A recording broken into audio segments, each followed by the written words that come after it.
العالمين والعاقبة للمتقين. الصلاة والسلام على رسوله سيدنا وشفيعنا وحبيبنا ومولانا محمد وعلى آله وأصحابه وأزواجه وذرياته وأهل بيته أجمعين. أما بعد فأعوذ بالله من الشيطان الرجيم. بسم الله الرحمن الرحيم. وأطيعوا الله وأطيعوا الرسول لعلكم ترحمون. وقال الله تبارك وتعالى قل متاع الدنيا إلا قلیل. صدق اللہ العظیم. دوستو اور بزرگو، اللہ رب العزت نے جس کو حیثیت دی ہے، اگر ہم بھی اسے حیثیت دیں گے تو باحیثیت بن جائیں گے، اور جس کو حیثیت نہیں دی اگر ہم ان کو حیثیت دیں گے تو ہم بے حیثیت بن جائیں گے. ہمارا قول اور ہماری رائے کوئی حیثیت نہیں رکھتے، اس لیے ہم مخلوق ہیں، اور مخلوق اس بات کو نہیں سمجھ سکتے جو اللہ رب العزت پروردگار عالم ان کو سمجھا دے. یعنی فرد کے اعتبار سے اور اجتماعیت کے اعتبار سے اگر آدمی اپنی ذات کو سوچے تو نہ وہ اپنے ناک کو سمجھ سکتا ہے نہ آنکھ کو سمجھ سکتا ہے. وجود ان کا کہلاتا ہے لیکن وجود بخشنے والا اور ہے، اس لیے اس کو کسی قسم کی معرفت نہیں ہے. خود بخود تو آپ کو معلوم ہے کہ دنیا میں اس کے رائے کا اور اس کی سوچ کا پھر کیا گھٹیا مقام ہوگا. اس لیے اللہ رب العزت نے مخلوق کے حوالے مخلوق کو نہیں کیا. اگر ایسا ہوتا تو ہر آدمی اپنے طور و طریق پہ چلتا، اپنی رائے قائم کر دیتا اور کہیں کا نہ رہتا. یہاں تک کہ خدائے پاک کی قسم ایک کروٹ لینا بھی انسان کو اجازت نہیں ہے. ایک قدم اٹھانا اپنی عقل سے اجازت نہیں.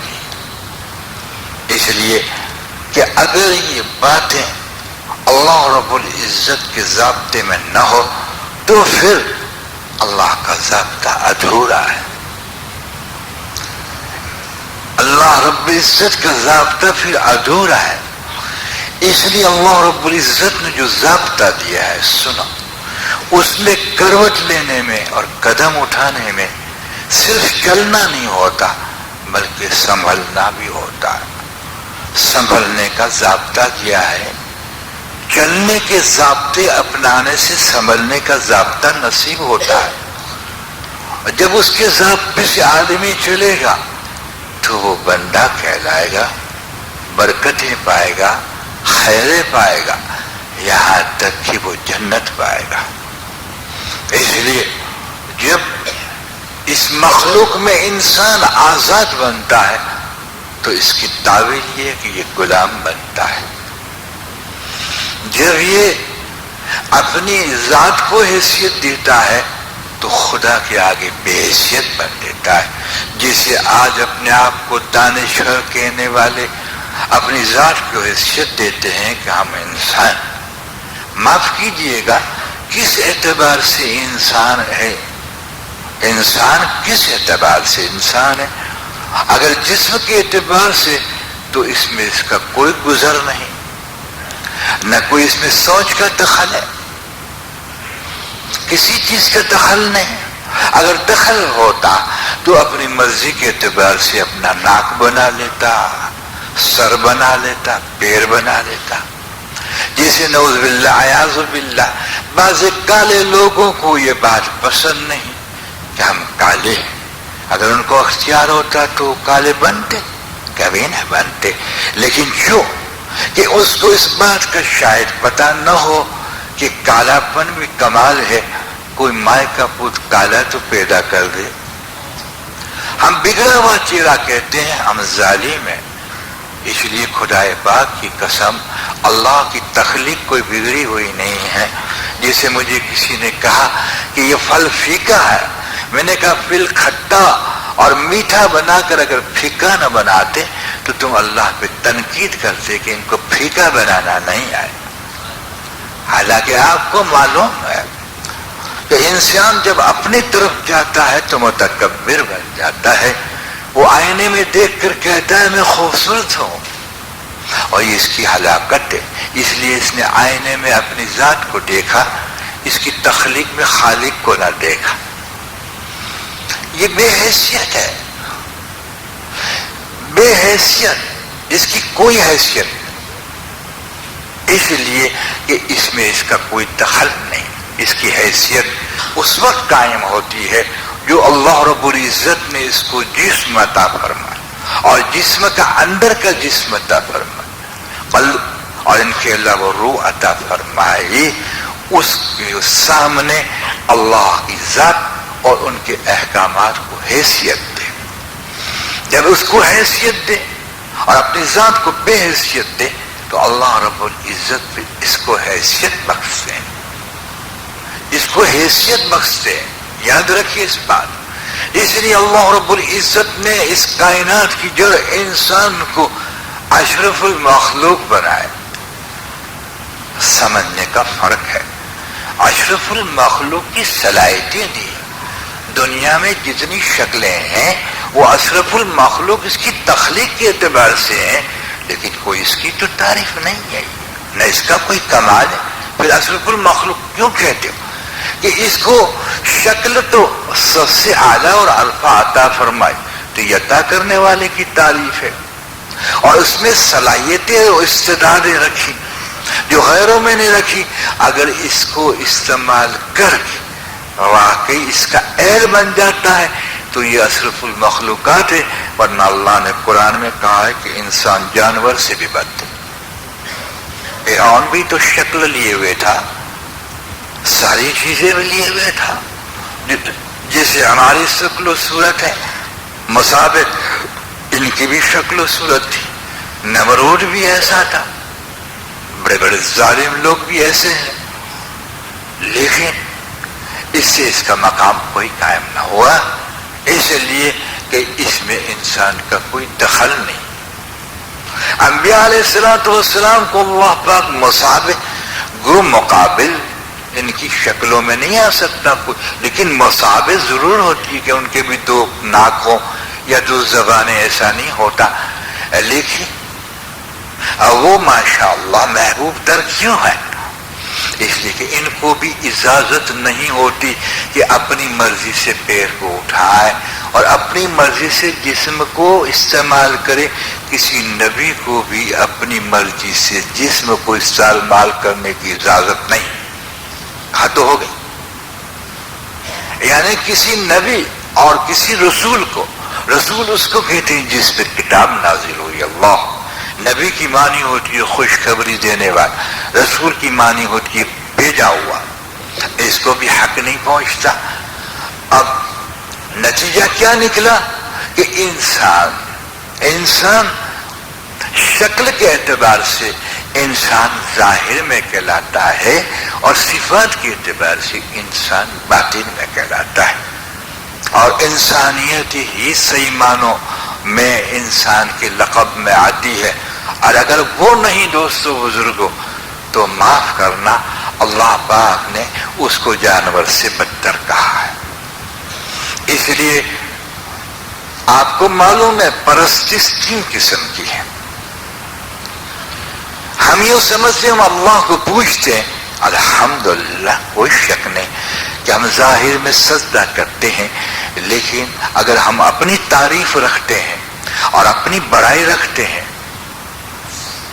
اور اپنا مقام کچھ سمجھتے ہیں تو یہ خود پرستی ہے اور یہ ہلاکت ہے، یہ خود پرستی ہے، اور مخلوق کی طرف قلب کا رجحان ہے، اور وہ جو عناصر مقدم خالق کی ذات کی طرف ہونے چاہیے وہ غلبہ پائے ہوئے ہیں، یعنی مخلوق کے وہ خاک غلبہ پائے ہوئے ہیں، تو یہ مخلوق پرستی واحد اللہ کی پرستی اس کو کہتے ہیں میں ہے ہوں تو سب کچھ ہے، میں بنایا ہوا ہوں تو بنایا ہوا والا، تو بنانے والا ہے، میں چھوٹا ہوں تو بڑا ہے، میں مذمت کے قابل ہوں تو تعریف کے قابل ہوں۔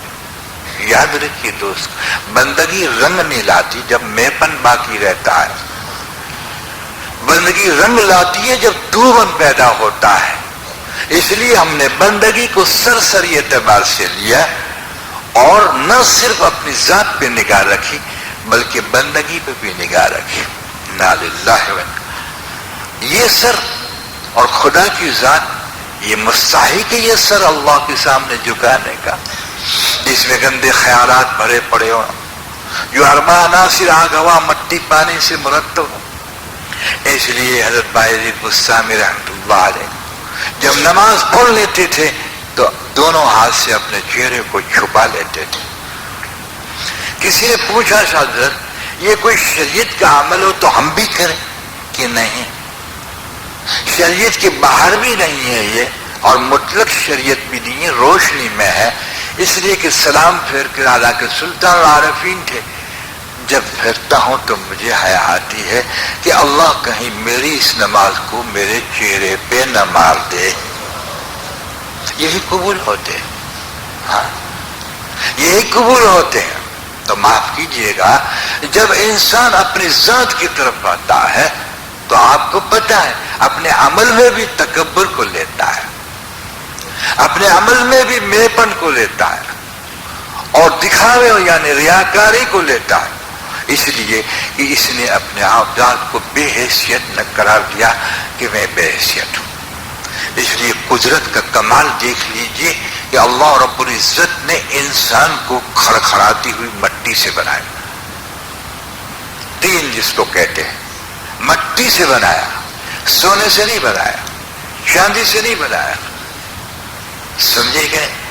مٹی سے بنایا، اور اس میں خمیر پانی کا ڈالا، آگ کا بھی جز رکھا اور ہوا کا بھی جز رکھا، اربع عناصر سے اللہ نے اس کو بنایا۔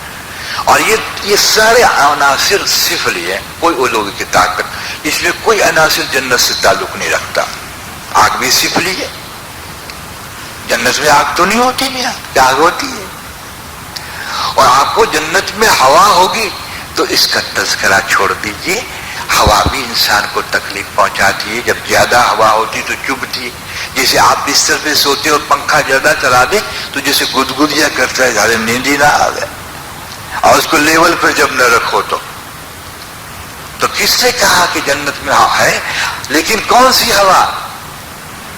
جو اس ہوا کو کہتے وہ ہوا نہیں، یہ وہ ہوا ہے جس کا تصور بھی نہیں کر سکتا انسان، جہاں کی ایسے گالیچے ہیں دوستو، کہتے ہیں کہ جب اس گالیچے پہ انسان چلے گا تو اس کے پینڈے کے نیچے یعنی تلوے کے نیچے ایسے میٹھے میٹھے گدگدیے ہوں گے کہ دل لذت آئے گی کہ بے پناہ، ان کے گالیچوں کا یہ عالم ہے۔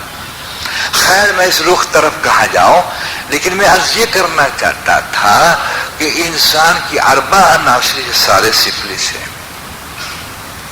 آگ ہوا مٹی پانی سفلی ہے، اولویت سے اس کا کوئی تعلق نہیں، اس لیے اللہ رب العزت نے سفلی کے اعتبار سے اس کو پیخانہ دیا ہے۔ تو حضرت انسان کو تو جعفرانی پیسان دینا چاہیے، اس کا تو مرتبہ بہت بڑا ہے، جعفرانی ہلتا ہوئی ہے، لیکن گائے اور بھینس سے بھی اس کا پیخانہ خراب ہے۔ توبہ، ہمارے اگر کمپاؤنڈ میں گائے پیخانہ کر دے تو ناک پہ ہاتھ نہیں رکھیں گے، لیکن حضرت انسان اگر کر دے، ہائے ہائے توبہ، بیزار آدمی ہو جائے، اور خود پیخانہ کرے، خود ناک کو دباوے۔ آپ نے بڑی عزت دی ہم کو،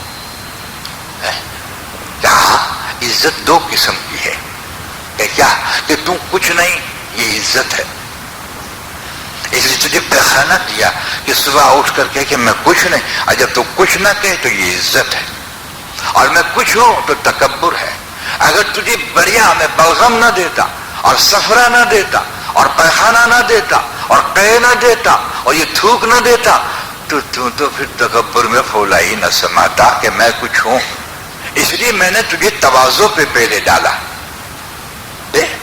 یعنی صلاح کا مقصود بھی تواضع ہے، آپ مانے نہ مانے۔ اور روزے میں نفس کے سامنے جہاد ہے، اس کا بھی مقصد تواضع ہے، اور اس تواضع سے تقوی نصیب ہوتا ہے۔ غرض کہ اللہ رب العزت نے، پروردگار عالم نے اس کو ٹھکان میں رکھا، میل میں رکھا۔ اگر چند دن نہ نہائے، یہ کیوں نہیں، یہ کیوں؟ وَلَقَدْ خَلَقْنَا الْإِنسَانَ فِي أَحْسَنِ تَقْوِيمٍ، ہم نے انسان کو اعلیٰ پیمانے میں بنایا ہے، جی اعلیٰ پیمانے میں بنایا۔ ناک میں سے ہمارے گندگی نکلی، بغلوں میں سے ہماری بدبو ہو، اور جان کے آخری حصے میں اگر ہم نہ نہائیں تو بدبوئیں نکلے، ناخن میں میل ہو۔ کہ بس یہی کمال ہے کہ جب انسان اپنی تخلیق میں مجھے محتاج پائے گا اور اپنی تخلیق کے اندر اپنی ذات کو گندا پائے گا، سنو، تو یہ انسان تکبر کے قریب نہیں آ جائے گا، اپنی ذات کو حیثیت نہیں دے گا۔ ایک رخ تو یہ پیدا کیا کہ اس میں اس کا کوئی دخل نہیں، دوسری تخلیق اس کی اس انداز کی ہے۔ جی ہاں، کیوں؟ غور سے سننا، ساری عبادتیں، سارے اذکار پانی ہو جائیں گے، ایک جھٹکے سے اللہ کاٹ دے۔ جو ازل کے سبق سے ہم نے سبق نہ لیا، ازل کے خاکے سے ہم نے سبق نہ لیا، یاد رکھ، ازل میں تو اللہ رب العزت نے خاکے پیدا کر دی، اور اس کی ضمن میں پوری اسلام کی تشریح اور تفسیر اللہ نے عطا فرمائی۔ ہاں، پوری تفسیر اور تشریح اس کے ضمن میں عطا فرمائی، اور وہ باطل اور حق یہ دونوں کا خاکہ تھا۔ دیکھ لیا آپ نے کہ جب شیطان اور ملائکہ کو کہا گیا کہ حضرت آدم علیہ السلام کو سجدہ کرو، حضرت آدم علیہ السلام کو سجدہ کرو، آپ کو اللہ حکم کرتا ہے میرے سوا سجدہ حرام ہے، تو پھر کیوں سجدہ کرایا؟ اس کے بھید کے لیے دل چاہیے۔ دل والوں کو اس کا بھید مل چکا تھا کہ یہ کس کو سجدہ تھا۔ ظاہر میں یہ سجدہ علماء فرماتے اکرامن تھا، اجی اکرامن سجدہ، ابھی ہمیں اجازت دے دیجیے کہ تجھے پتہ نہیں ہے کہ خلیفۃ العرض کا کیا مقام ہوتا ہے، اس کی روح اور قلب کا کیا مقام ہوتا ہے۔ جی اس لیے کہ خلیفۃ العرض کا دل مسکن الہیہ ہوتا ہے۔ کس کو جو کہ فرشتے دل میں کسی خاکے کو دیکھ کے، کسی ذات کو دیکھ کر چکے۔ آرڈر تو یہ تھا، یہ آرڈر کی تعویل یہی ہے کہ آدم علیہ السلام کو وہ عزت ہے جس کے قلب میں ہم مسکن پذیر ہیں، اور یہ حقیقت ہے۔ تمام اولیاء اللہ متفق ہیں، اور تمام انبیاء علیہ السلام بھی متفق ہے کہ انسان جو کائنات کی جڑ ہے، جو ساری مخلوق سے اس کو محبوب ہے، فرشتوں سے بھی محبوب ہے، فرشتے اس کی خدمت کے لیے رکھے، جنت سے بھی محبوب ہے، اور جنت اس کے لیے مقصد کے درجے پہ نہیں بنائی، جنت اس کی خدمت کے درجے پہ بنائی، صرف اپنی ذات کو اس نے مقصد کے درجے پہ دیا۔ کتنا مقام اٹھا! اس لیے اللہ رب العزت نے اس کے پنپنے کے لیے جو ضابطہ نکالا وہ کہیں سے نہیں نکالا، اپنی ذات میں سے نکالا۔ یہ بڑا کمال، یہ بڑا اعجاز ہے۔ قرآن کو اپنی ذات میں نکال کر ثابت کر دیا کہ تو مجھے اتنا محبوب ہے کہ میں نے تیرے بننے کے لیے ضابطہ میری ذات میں سے نکالا۔ قرآن کو کسی نبی میں سے یعنی رسول پاک میں سے نہیں نکالا، یہ سمجھنے کی بات ہے۔ آپ کے دل پہ قرآن تو نازل کیا، لیکن وہ قرآن الحضور کی ذات میں سے نہیں نکالا، کمال ہے، بلکہ اس کے سمجھنے اور طور و طریقے کے لیے حضور پاک ذات کے قلب مبارک پر قرآن کو نازل فرما کر اس میں سے احادیثیں نکالی۔ یعنی وہی ثانی، اللہ اکبر، خاتم النبیین کو بھی اللہ نے کیوں یہ مقام نہ دیا؟ اس لیے سننا غور سے کہ مخلوق نبیوں کے لیے پیدا نہیں ہوئی، ہمارے لیے پیدا ہوئی ہے، اور نبیوں کی اتباع کے بغیر مخلوق ہماری بن نہیں سکتی۔ اعجاز تو بہت اونچا دیا، سنیے بہت اونچا دیا۔ اگر کوئی امتی سن لی اللہ کا تو نہ بنے اور نبی کا بن کر رہ جائے، نہ نبی پسند کرے گا نہ اللہ پسند کرے گا۔ اعجاز ایک یہ بخشا کہ قرآن اپنی ذات میں سے نکلا، دوسرا ہمیں سب امتوں سے ایک بڑا اعزاز عطا فرمایا کہ ہمارے سر پر خاتم النبیین جیسی مبارک ہستی تھی، جس کو ہم کیا پہچانے، ہماری کیا حیثیت پہچاننے۔ صحابہ کرام نے بھی حضور کو پورا نہیں پہچانا۔ جی ہاں، میں آپ کو ٹھیک کہتا ہوں، اس کے مقام کو کس نے دیکھا؟ حضرت پیرانے پیر فرماتے میرا جی چاہا کہ میرے نانا جان کا جب مقام ہے وہاں پہنچوں، کہ میں عاجز ہو کے رہ گیا اپنی ساری کرامتوں کے ساتھ، خود فرمائے عاجز ہو کے رہ گیا، پھر کہ میرے نانا جان نے جب بلایا تو میں وہاں پہنچ سکا۔ یہاں تو بڑی بڑی باتیں کی جاتی ہیں عشق رسول کی، حالانکہ پتہ ہے آپ کو عشق رسول کس کو ملتا ہے؟ خیر، میں نے عرض کیا اس لیے اللہ رب العزت نے ان کو ان سارے مقاموں سے اعلیٰ فرمایا۔ لیکن اس کی تخلیق کیسے بنائی؟ تاکہ آپ کو پتہ ہے، جیسے میں ابھی اسی رخ پہ آتا ہوں کہ ازل میں دو خاکے پیدا فرمائے۔ شیطان نے سجدہ نہ کیا، کیوں حکم توڑا؟ نہیں، غور سے سننا، آج ہم اگر ہلاک ہو جائیں گے تو اس سطح پہ ہو جائیں۔ کیوں حکم توڑا؟ اللہ رب العزت اس کو چھوٹے نظر آئے؟ نہیں، اللہ رب العزت نور السماوات والارض ہے، انہوں نے عرش دیکھا، جنت دیکھی اور آخرت کے سارے مقامات دیکھے۔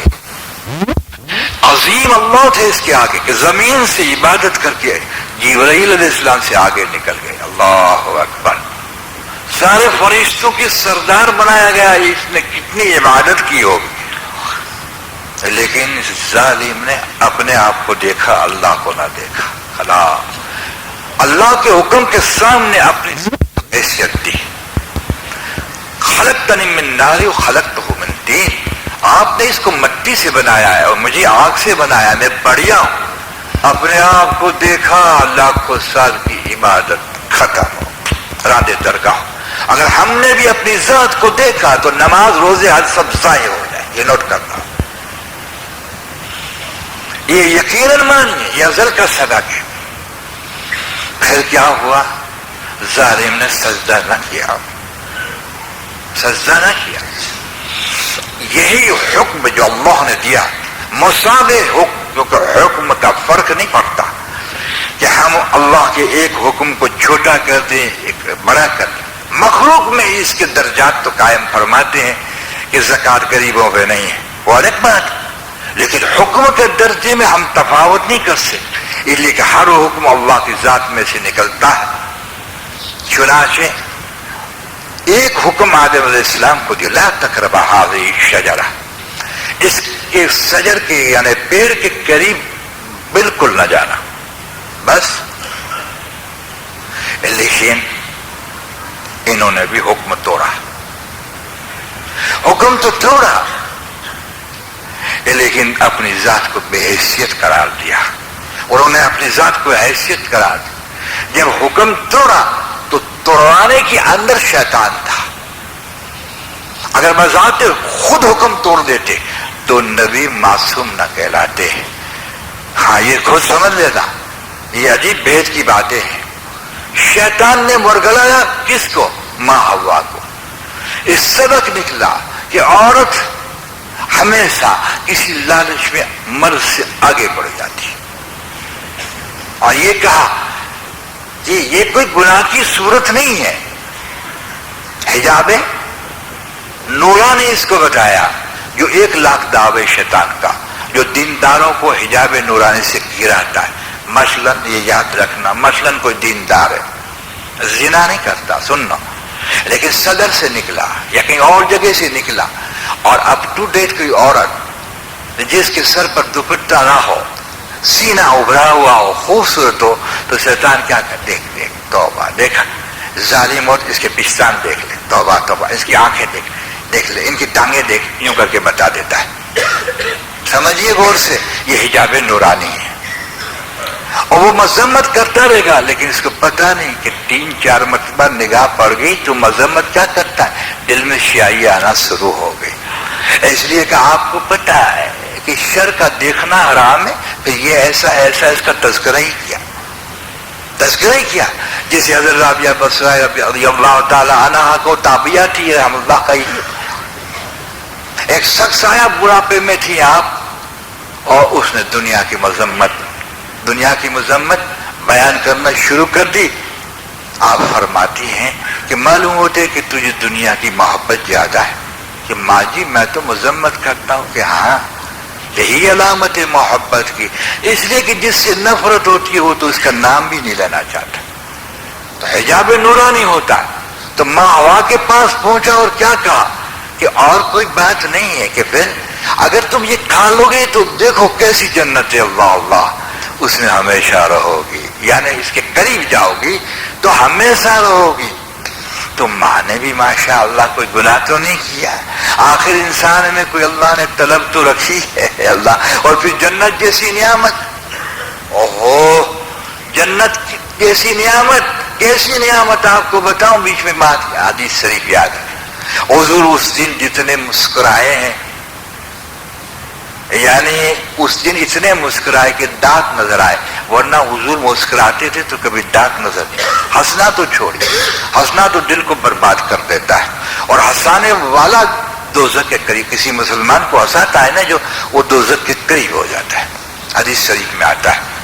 چنانچہ یوں آیا کہ ایک شخص جب اللہ رب العزت کے روبرو کھڑا کر لیا جائے گا، جی ہاں، تو اس پر اللہ رب العزت جب حکم فرمائیں گے جہنم کا، تو یہ بہت ہی عاجزی سے کہے گا میرے رب مجھے معاف کر دیجئے، اور چلو کچھ نہیں تو مجھے آپ جنت نہ دیں، لیکن اللہ پاک ایسا تو کریں کہ جنت کی طرف میرا چہرہ کر، اور 500 سال دور جنت ہوگی اور وہاں سے خوشبوئیں آئیں گی، سمجھے؟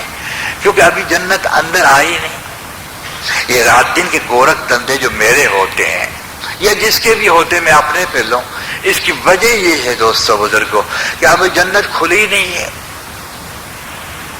جسے اللہ رب العزت فرماتے کہ ہم نے جان اور مال جنت کے بدلے میں خرید لیا ہے، اللہ پاک فرماتے کہ بندہ تو دوسری طلب تو نہیں کرے گا، کہ میں آپ کی روبرو کہتا ہوں، آپ کو گواہ رکھ کے کہتا ہوں کہ طلب نہیں کروں گا۔ فرشتوں کو حکم ہوگا کہ اس کا چہرہ جنت کی طرف کر دو، تو جب جنت کی طرف ہوگا تو خوشبوئیں تھوڑی ایسی ہوں گی شمامۃ العنبر جیسی، وہ تو پیخانہ ہے وہاں کی جنت کی یاد۔ آپ کے شمامۃ العنبر نے سنبر نے کیا چیزیں ہیں ان کے آگے؟ ایک جنت کی ہوا چل جائے نا تو سارا عالم معطر ہو جائے، سب گھر بار چھوڑ کے بیٹھ جائے مسلح کہ یہ دے دے اللہ پاک، لیکن جیب کو اندر استظہار پیدا کرنا ہے، خیر یہ نامی بات ہو جائے گی۔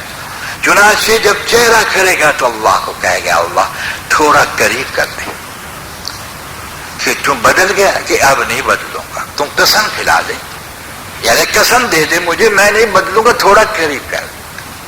جب قریب ہو جائے گا تو آپ کو جانتے ہیں ماشاءاللہ، جب مٹھائی کی دکانوں سے ہم گزرتے ہیں اور خوشبو آئے تو چاہے ماشاءاللہ میل مالک لکھ لے، کباب کی خوشبو پہ آہستہ سے تھوک اتار لیتا ہے تاکہ کوئی ان کو بدنام لگے، اتنا تو مالدار ہو کے بھوکا ہے، کیونکہ مزاج ہے انسان، یعنی کتنا بھی کھایا ہوا آپ نے زندگی بھر، لیکن بھوک لگی اور کباب کی خوشبو ہے، سبحان اللہ، یہ کوئی گناہ تو نہیں ہے، صحیح ہے کہ نہیں؟ اس طرح سے مٹھائی دیکھتے ہیں تو نظریں جم جاتی ہے، ماشاءاللہ ہے نا بادامیں لگی ہوئی ہیں الحمدللہ، تو وہ تو جنت، اللہ اکبر۔ جب قریب کیا تو بس تلملانے لگا اور کہا اے اللہ آپ یہ کیا، کہ پھر بدلتا ہے، بار بار بدلتا ہے۔ اللہ کیوں غصے نہیں ہوتے؟ یہ جانتے تھے کہ میں نے ایسی نعمت ہی بنائی ہے جو بندہ میرا بھی لحاظ نہیں کر سکتا، اس کی لالچ میں ہٹا کے میرا بھی پاس نہیں کرتا، میری عظمت کو بھی خیال میں نہیں رکھتا کہ آخری بات مان لیتا ہوں، آخری بات مانگ لیتا ہوں کہ پھر آپ مجھے قسم کھلائیں میں قتل نہیں مانگوں گا. کہ کیا چاہتا ہے کہ دروازے کے پاس کھڑا کر دے جنت کے، بس یہ صرف دروازے کے پاس کھڑا کرے گا، وہاں سے ہٹے گا کہ نہیں، کھڑا کرتے دوڑ کے جنت میں گھس جائے گا. حضور بہت مسکرائے، حضور بھی ناراض نہ ہوئے، اللہ بھی ناراض. کیوں؟ تو ماں ہوا جب جنت دیکھ رہی تھی تو شیطان خبیث نے حجاب نوری سے وہ بات کہی جو بھیا تم بھی اور ہم ہو تو بھی پھسل جاؤ کہ یہ آپ کو یہاں سے نکالنے کی ترتیب بن جائے گی، اور جب آپ اس شہر کے قریب جاؤ گے نا تو پھر ہمیشہ جنتی بن جاؤ. یہ بات اس پر حضرت عالم جی کہ دیکھو میاں عورت کی بات ماننے میں بہت سوچنا، یہ سبق ازل کا ہے، بہت سوچنا. جی ہاں، یہ سونے کی بنگڑیاں لکھا دو اور یہ ریشمیوں دلوا دو، اور دیکھو نا ہمیں کوئی دیکھے گا تو بیٹی جلدی دے دے گا، کہ سوچو تم. جی ہاں، خیر آگے نہیں جاتا کہ تنقید ہماری ماں پہ تو نہیں ہوتی، توبہ توبہ، وہ تو ہماری ماں ہے، لیکن وہ خالص مخلص ہے. جی ہاں، چنانچہ آدم علیہ السلام بات کو سمجھ گئے کہ سیدھی سادی بات تھی، لیکن وہ بات بھول گئے کہ حکم ٹوٹا. اب حکم تو ٹوٹا، اس میں اپنا براہ راست دخل نہیں تھا، لیکن اللہ رب العزت اس کو نہیں مانتے کہ تو شیطان کے ذریعے گر گیا. یہ بھی ازل سے سبق ملا کہ کوئی انسان جو کہ مجھے اللہ شیطان نے ورگ لائی، تو حکم پہلے میرا قرآن کا پہنچ چکا ہے، عقل بھی رکھتا ہے، سمجھ رکھتا ہے. دیکھ آدم علیہ السلام کا عذر ہم نے قبول نہ کیا، براہ راست اس پر جرم جو تھا، خطا تھی، وہ صادر ہو گئی. اچھا اب آئی، انہوں نے کیا کہا؟ یہ کہا کہ آپ دنیا پیدا کرنا چاہتے تھے اس لیے آپ نے یہ ٹریک بنائی تھی. نہیں، کچھ نہیں. جیسے اس نے کہا خلقتنی من نار خلقتی، اس نے حکم توڑنے میں اپنی ذات کو دیکھا، انہوں نے حکم توڑنے میں اپنی ذات کو گراوٹ میں پایا. انہوں نے شیطان نے حکم کو نہ دیکھا، اپنی ذات کو دیکھا، اور انہوں نے حکم توڑنے کی اندر اللہ کی عظمت کو دیکھا اور اپنی گراوٹ کو دیکھا. ربنا ظلمنا، اے میرے پروردگار میں نے ظلم کر دیا، انفسنا، میرے نفس پر میں نے ظلم. ربنا ظلمنا انفسنا وَإِن لَّمْ تَغْفِرْ لَنَا، اگر آپ نے مغفرت نہ کی، وَتَرْحَمْنَا، اور رحم نہ کی، تو میں نقصان اٹھانے والے میں سے ہو جاؤں گا. دو سبق ملے. جی اس نے اپنی ذات کو نہ دیکھا، یعنی اللہ کی ذات کو نہ دیکھا. یہ ازل کے سبق میں ساری تفسیر قرآن کی، آپ مانے نہ مانے. جی کہ ابدیت میں میں پن میں نہ آنا، ذکر میں میں پن میں نہ آنا، اپنے آئینے میں دیکھ کر میں پن پہ نہ آنا، اپنی صلاحیت میں میں پن پر نہ آنا، اپنی استعداد میں میں پن پہ نہ آنا. دو پیسے کماتا ہے تو میں کمانے، غرض کے کسی چیز میں میں پن نہ آنا. جس لائن کا میں پن آئے گا اس میں اللہ رب العزت تخریب پیدا کر دیں گے اور تنزل پیدا کر دیں گے. اس لیے دوستو بزرگوں، میں نے عرض کیا کہ ازل کا سبب کیوں پہلے پیدا کیا. سنو، قرآن تو ہمیں بعد میں دیا، انبیاء علیہ السلام کو توریت، زبور، وہ انجیل تو بعد میں دی، لیکن آدم علیہ السلام سے لے کر حضرت صلی اللہ علیہ وسلم اور قیامت تک کے لیے ازل کے دو سبب دیے کہ ہزاروں سال کی عبادت کرنے والا، زمین تا عرش پہنچنے والا، جب میں پن پہ آیا تو ہلاک ہو جائے گا، اور ہو گیا. اسی طرح تم میں پن آ جاؤ گے جس کا نام کبر ہے. اور حضور صلی اللہ علیہ وسلم نے اس ازل کی نوعیت کو سامنے رکھ کر فرمایا، جس کے دل میں ایک رائے کی برابر میں پن یعنی کبر ہوگا، وہ جنت میں نہیں جائے گا. خلاص. تو میں پن تو آئے گا، سننا میری بات. اس لیے اللہ رب العزت نے لا الہ الا اللہ دیا. سننا غور سے ہو، الا اللہ نہیں دیا، لا الہ یعنی لا پہلے دیا،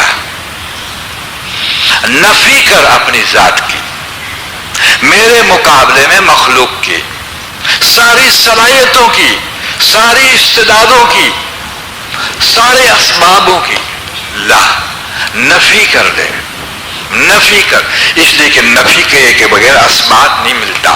اللہ نے یہ منزل ہی نہیں بنائی کہ پہلے اثبات ملے، نہیں، پہلے منزل لا رکھی ہے کہ تو سب کی نفی کر۔ اس میں ہزار باتیں آ جاتی ہیں، تیرے حسن کی نفی، تیرے جمال کی نفی، تیرے عقل کی نفی، تیرے استعداد کی نفی، تیرے محنت کی نفی، سب کی نفی، ایک ایک چیز کی نفی۔ خدائے پاک کی قسم کھا کے کہتا ہوں، الہ کے مقابلے میں ایک چھوٹی سبب کا بھی استظہار اندھیرا لائے گا۔ اسے لا کو پہلے لا۔ الہ کس کو کہتے ہیں؟ معبود کو۔ معبود کس کو کہتے ہیں؟ جس کی عبادت کی جائے۔ عبادت کس کو کہہ دیتے ہیں؟ اپنی زندگی کو حوالے کر دیا جائے، اس کو عبادت کہتے ہیں۔ اس لیے اللہ رب العزت نے دل کا استظہار پیدا کیا کہ دل میں میں پن نہ آ جائے، دل میں میں پن نہ آ جائے، جو اس رخ پہ نگاہ ڈالے میری طرف منتقل کر دے، جس رخ پہ آواز میٹھی ہے میرے طرف منتقل کر دے، تیرا اس میں کوئی گزر نہیں۔ آنکھیں اللہ بڑی ہے اور خوبصورت ہے، میری طرف تیرا کچھ نہیں۔ لڑکا جو تجھے دیا وہ بھی تیرا کچھ نہیں، منی بنانے میں تیرا کوئی گزر نہیں، منی کو ٹھہرانے میں بھی ہمارا حکم ہے، جس کی چاہتے ضائع کر دیتے ہیں اور جس کو چاہتے ٹھہرا کے دیتے ہیں، اس میں پرورش بھی ہم کرتے ہیں کہ پھر تو آپ تو ہی ہیں، کہ جی ہاں، جو تو ہے وہی کلمہ ہے، اور جو میں پن ہے وہ شیطانیت ہے جو ازل سے کی تھی۔ چنانچہ نبی پاک صلی اللہ علیہ وسلم کو یہ ملائکہ، عالم ملائکہ بتایا گیا، یعنی فرشتوں کا عالم۔ اللہ اکبر! اور فرشتوں کی تعداد تو اللہ رب العزت ہی جانتے ہیں، جی ہاں، اللہ رب العزت اس کی تعداد جانتے، کسی کے 2 پرے ہیں، کسی کے 4 پرے، پروں والے ہوتے ہیں نہیں یہ، جی ہاں۔ جیسے کبھی آپ دیکھ لو تو اس کو معلوم ہو کہ بڑے بڑے پرندے بیٹھے ہوئے، نورانی شکلیں ان کی ہوتی ہیں، اور جیسے پرندے نظر آتے ہیں، جس کو اللہ نے دکھایا ہو، یہ ان کی مرضی کی بات ہے، جی ہاں۔ ہماری خانقاہ میں ایک بوڑھے آئے ماشاءاللہ، 70 سال کی غالباً عمر تھی ان کی ماشاءاللہ، وہ اہل حدیث سے یعنی غیر مقلد تھے، یہاں آئے وہ مرید ہو گئے، آگے بات نہیں بڑھاتا۔ اس کے بعد 29 کی جب ماشاءاللہ وہ دعا ہوئی تو مجھے کہتا ہے کہ 70 سال کا کافر آج مسلمان ہو رہا ہے۔ مشاہدے کے اعتبار سے کہا میں کہ کیوں بات ہے؟ کہ واللہ میں نے آنکھوں سے فرشتوں کو دعا میں دیکھا۔ تو جس کو شاید اللہ بتا دیتے، جی ہاں، تو ظاہری آنکھوں سے فرشتوں کو دیکھ سکتا ہے، ظاہری آنکھ سے اللہ کو نہیں دیکھ سکتا، نہ یہ دل کی آنکھوں سے دیکھتا ہے، جی۔ تو اللہ رب العزت نے حضور صلی اللہ علیہ وسلم کو عالم ملائکہ بتایا ہے۔ حضور صلی اللہ علیہ وسلم نے ایک فرشتے بھی نگاہ اٹھا کے نہ دیکھا۔ کیا تعلیم ملی؟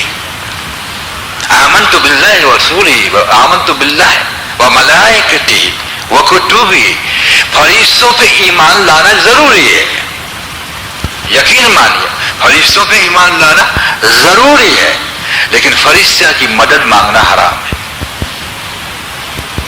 اور یہ استظہار کرنا کہ فرشتے سے خوش ہوگا کہ نہیں، کہ فرشتے بعینی نفس نہیں رکھتے، یہ بعینی ہر حکم کے تابع ہیں۔ فرشتے صرف وہی کرتے جو اللہ کا حکم ہوتا ہے۔ جیسے بدر ملائکہ نازل کیا، سنو تو کیا فرمایا اللہ نے، یعنی توحید کو اونچا کیا کہ صحابہ کہیں یہ اثر نہ لے جائے کہ فرشتوں نے مدد کی اور آئندہ کہیں فرشتوں کی مدد نہ مانگ لے۔ کیا فرمایا؟ میرے حبیب، ہم نے ملائکہ کو تمہارے اعجاز کے لیے نازل فرمایا، مدد تو ہم نے خود سے تمہاری کی ہے۔ ہاں، معاف کیجیے گا، جو رسالت اور توحید اور ملائکہ اور قرآن، ان سب پر یقین کی تشریح ہے۔ اگر ہم یوں کہہ دیں سننا، آپ میرا کان کسی مفتی سے پوچھ کے پکڑ سکتے ہیں کہ قرآن ہم چاہیں گے ایسا کر دے گا، یہ کبھی نہیں ہوگا. قرآن اللہ کے تابع ہے، جب اس کا حکم ہوگا تو اثر کرے گا، ورنہ مجال نہیں دوستو. صرف اپنے حکم کے صادر اور اثر ڈالنے میں واحد اللہ کی ذات ہے، جس کو کوئی پوچھنے والا نہیں، اور یہ بے پرواہ ذات ہے. یہ بے پرواہ ذات ہے. میں صرف علم سے نہیں کہتا، تجربے سے بھی کہتا ہوں. جی ہاں، تو میں نے عرض کیا دوستو بزرگوں کہ عالم ملائکہ بتایا گیا، حضور نے ایک ملک فرشتے کی طرف نہ دیکھا. اس کے بعد وہاں جو نعمتیں تھی حضور صلی اللہ علیہ وسلم نے ایک کی طرف نہ دیکھا. قدرت کی بات ہے. جب یہ مقام ہو دوستو بزرگوں کہ ملائکہ کی طرف نگاہ نہ اٹھانا اور وہاں جو شے نورانی اس طرف نہ نگاہنا، تو پھر ایک ذات رہ جاتی ہے مخلوق میں اعلیٰ اور عرفہ اپنی ذات. یہ قدرت کا کرشمہ دیکھیے. حضور جب اپنی ذات کی طرف آئے تو اپنی ذات کو بھی نہ دیکھا. جب اپنی ذات کو نہ دیکھا تو حق مشاہدے میں آ گئے. حق مشاہدے میں آئے. جب اتنے بڑے نبی علیہ الصلوۃ والسلام اپنی ذات کی طرف نہ دیکھے، جب حق مشاہدے میں آئے تو جو رات دن مخلوق کو دیکھتا ہے، اپنی بڑائی کو دیکھتا ہے، اپنی تقریروں کو دیکھتا ہے، اپنے چہروں کو دیکھتا ہے اور اپنے فن کو دیکھتا ہے اور اپنی جو ہے صلاحیتوں کو دیکھتا ہے، اس کو مشاہدے حق تو ٹھیک، مشاہدے نصالت بھی نہ ہو بلکہ مشاہدے خیر بھی نہ ہو. اس لیے کہ ایک مقابلہ ہے، تو اور میں کا مقابلہ ہے. اس لیے میں نے عرض کیا دوستو بزرگوں کہ اللہ نے جس کو حیثیت دی اس کو حیثیت دو، لیکن رسالت کے دائرے میں ایک ولی اللہ کو آپ حیثیت دیتے ہیں، لیکن کس چیز کی حیثیت دیتے؟ ولی کی، کہ خالق کی، کہ رسول کی. رسول علیہ السلام کو رسول علیہ السلام کی حیثیت دیں گے اور ولی رحم اللہ کو ولی کی حیثیت دیں گے، لیکن یہ دو حیثیت اللہ کی حیثیت کے تابع ہیں. اور خدا کی حیثیت کو ہم حیثیت قرار دیں گے، وہ مبرہ ہے، منزہ ہے اور لامحدود ہے اور وراء الورا، اس اعتبار سے حیثیت دیں گے. بات سمجھ میں؟ لیکن آپ نے اس کے مصابے کسی کو حیثیت دے دی، یعنی اس کی صفات جتنے ہیں ان صفات کے مصابے آپ نے حیثیت دے دی تو ہلاکت ہے، لیکن اس کی خلافت پہ حیثیت دی تو رسالت ہے. الحمدللہ. جیسے میں اس کی آپ کو مثال دوں کہ اللہ رحیم ہے اور ہمارے آقا دو جہان کے سردار، ہمارے ماں باپ قربان، ہمارے کلیجوں کی ٹھنڈک، ہماری دل کی راحت، ہمارے سینے کی ٹھنڈک، قرۃ عین، ہماری آنکھوں کی یہ ٹھنڈک ہے. میں آپ کو سچ، میں دعویٰ زبانی نہیں کرتا، مجھے اندر میں وہ لذتیں وہ اللہ پاک نے کرم نوازی کی. لیکن یاد رکھیے میں اس تعریف کو مانتا ہوں جس میں حضور راضی ہوتے ہیں. حضور فرماتے ہیں مجھے بڑھاؤ نہیں. لیکن کیا مطلب تھا؟ جتنی مجھے اللہ نے عزت دی ہے وہ تذکرہ کرو، اپنی محبت کے جذبے میں بڑھا کر بڑھاؤ نہیں کہ مصابت الہیہ لے جاؤ. اس لیے کہ ماشاءاللہ تعریف وہ ہے جس کو سن کر حضور خوش ہو. تعریف وہ نہیں ہے جو حضور صلی اللہ علیہ وسلم سنے اور ناراض ہو، جو اللہ سے مصابہ ہو جاتی ہو. چنانچہ میں آپ کو ایک مثال دوں، جسے آپ کہیں گے کہ اللہ رحیم ہے، یہ اس کی صفت، یہ حیثیت ہے کہ اللہ پاک رحیم ہے نا بھیا؟ حضور بھی رحیم ہے یا نہیں رحیم؟ ہاں کیوں نہیں؟ سرکار بھی رحیم ہے تو اللہ بھی رحیم اور حضور بھی رحیم. کہ حیثیت پھر کیا رحیمی کی دیں کہ کچھ تاثرات کے ساتھ، کچھ یقین کی شرح کے ساتھ اور مقام کے ساتھ کہ حضور کی رحیمی کا مقام ہے اور اللہ کی رحیمی کی شان ہے. شان مقام دیتی ہے، مقام شان نہیں دیتا. یہ اللہ کا مقام نہیں ہے، اللہ کی شان رحیم. کہ پھر حضور رحیم ہے کہ جی ہاں وہ رحیم مطلق ہے. جب مخلوق نہیں تھی اس وقت بھی رحیم تھے، اس کو کسی نے رحیم بنایا نہیں تھا، وہ بذات خود رحیم ہے. اور جب میرے آقا کو پیدا کیا تو اپنی رحمت میں سے ان میں منتقل کیا. اور وہ پیدا شدہ رحیم ہے کہ جی ہاں کہ پیدا شدہ رحیم ہے. وہ مطلق رحیم ہے کہ مطلق کی معنی کیا کہ وہ دل نہیں رکھتے. اللہ دل نہیں رکھتے، یہ لیے رحم کی جگہ، نفرت کی جگہ، محبت کی جگہ دل ہے، اور اللہ کا دل نہیں جو اس میں رحم رہے. سننا غور سے، یہ مجسم رحیم ہے، یہ صفات کلیہ میں مجسم ہے. جی ہاں، اس لیے دل نہیں ہے جو در پہ، اس لیے وہ مطلق ہے. لیکن جب حضور صلی اللہ علیہ وسلم کو ازل میں مبعوث فرمایا، آپ کا نور پیدا کیا، یا نہیں کہ حضور صلی اللہ علیہ وسلم آپ کا نور پیدا کیا. بعض کہتے ہیں اللہ کا نور ہے، تو معاف کرنا پھر وہ اللہ ہے. گھوڑے میں سے نکلے وہ، بولو نا گھوڑا، گائے میں سے نکلے گائے، انسان میں سے نکلے وہ انسان، جنات میں سے نکلے جنات، اور اللہ میں سے نکلے اللہ. توبہ، معاف کیجیے گا. ہاں، اللہ کا نور آپ کے دل میں ہے. دو باتیں، ایک تو مستقل الگ نور سے اللہ نے آپ کو پیدا کیا. یہ میں میری ذمہ داری پہ کہتا ہوں، میرے سر میں آپ مجھے پکڑنا. ہمارے پاس کوئی اٹھ پٹانگ محبت کی دلیل نہیں ہے، جذبات کی دلیل نہیں ہے. محبت کی دلیل تو آپ کو پتہ ہے خطرناک ہوتی ہے، اس لیے کہ محبت کو تقویٰ درست کرتا ہے. جو اللہ سے نہ ڈرے اور محبت آئے، وہ محبت ناز پہ لے جاتی ہے، اور ناز ہلاکت پہ لے جاتا ہے. ہمیشہ ناز والا بچہ، آپ محبت کریں بچے سے، لیکن بچہ ناز والا بنا تو بے ادب بچہ بنے گا. لیکن اس کو پیٹو اور نیاز والا بنا تو با ادب بنے گا. غور سے سن لیجیے. چنانچہ اللہ رب العزت نے آپ کا نور پیدا کیا، آپ کو پیدا کیا اور آپ کے دل کو اپنا مسکن بنایا. اس لیے حضور کے قلب میں اللہ رب العزت ہے، اور وہ نور سماوات والارض. حضور صلی اللہ علیہ وسلم کی تو شان بہت اونچی ہے میاں. اللہ والوں کے قلب جو ہوتے ہیں وہ مسکن الہیہ ہوتے ہیں. اس لیے تو کہا ایک زمانہ صحبت با اولیاء، بہتر 70 سالوں تاک بیریا، 100 سال نفلی بیریا کو عبادت کرے اور ایک ساتھ اللہ والے کے پاس بیٹھ جائے. کیوں؟ 4 ناک ہیں اس کے پاس. اس لیے کہ ہم ایک بالش یا ایک ہاتھ اس سے دور بیٹھتے ہیں، گویا اس کے دل میں اللہ ہے، ایک ہاتھ صرف ہم اللہ سے دور ہیں. اس لیے کہا بات سمجھ میں نہیں آتی، کیونکہ ان کی تمام تر مجاہدے اور عبودیت وغیرہ کا ثمرہ یہ ہے کہ اللہ رب العزت نے اس کے قلب کو پسند کر لیا ہے. اور یہ